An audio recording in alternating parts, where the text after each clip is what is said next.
worked so hard in order to prepare your street performance.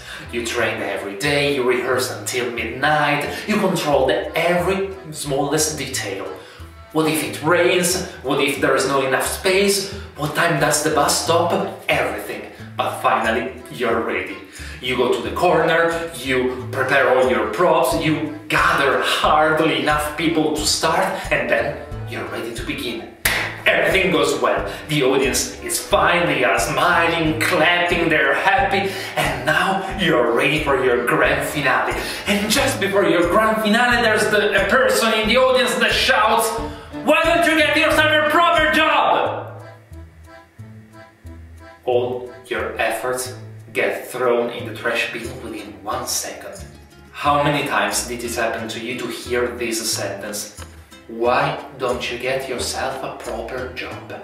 There is this misconception that if you're doing something playful, something amusing, something joyful, if you're playing, then you're not working, as work must be hard and boring.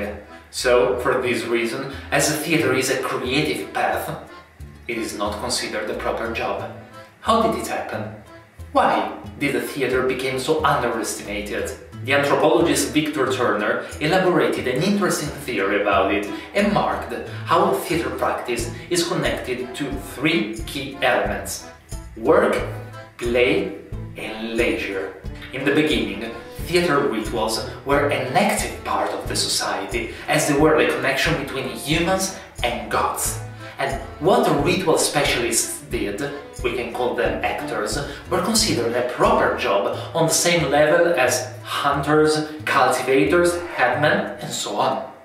In the ancient Greece, these kind of rituals were called liturgies and became established as public service for the gods. It was furthermore a universe of work in which the entire community was a part of it, as of obligation, not by free will. Sooner or later, no one was exempt from ritual duty, as no one was exempt from economic, legal and political duty.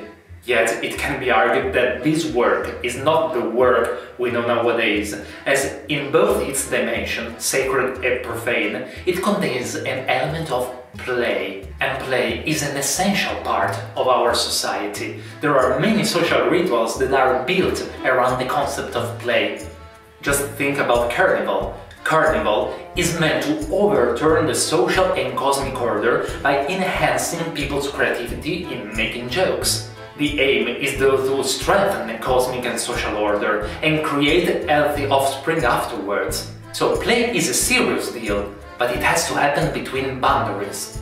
In the modern society, play has been substituted with another term: leisure.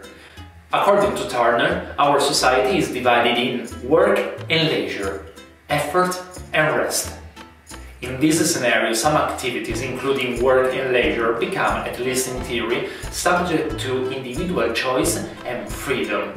And leisure time is associated to 2 kinds of freedom: freedom from and freedom to. Freedom from the forced, chronologically regulated rhythms of factory and office, and freedom to transcend the social limitations, freedom to play. So, as play is a fundamental part of theater, theater has been allocated into leisure time. So people feel no more obligation to watch a theater show, but they are free to attend it whenever they like, in their free time. And this created the misconception that theater is not actually a proper job, as if actors' work was nothing but this, playing. And if you're playing, then you're not working. On the one hand, I can understand why many people think so, but on the other hand, it's kind of sad that people forgot how much effort and seriousness goes into putting a play on stage. Remember when you were kids? You played all the time, but can you remember how important and serious playing was? The total dedication and seriousness children put in their games is extremely inspiring. Maybe sometimes remembering how we were can help us understanding how we should be.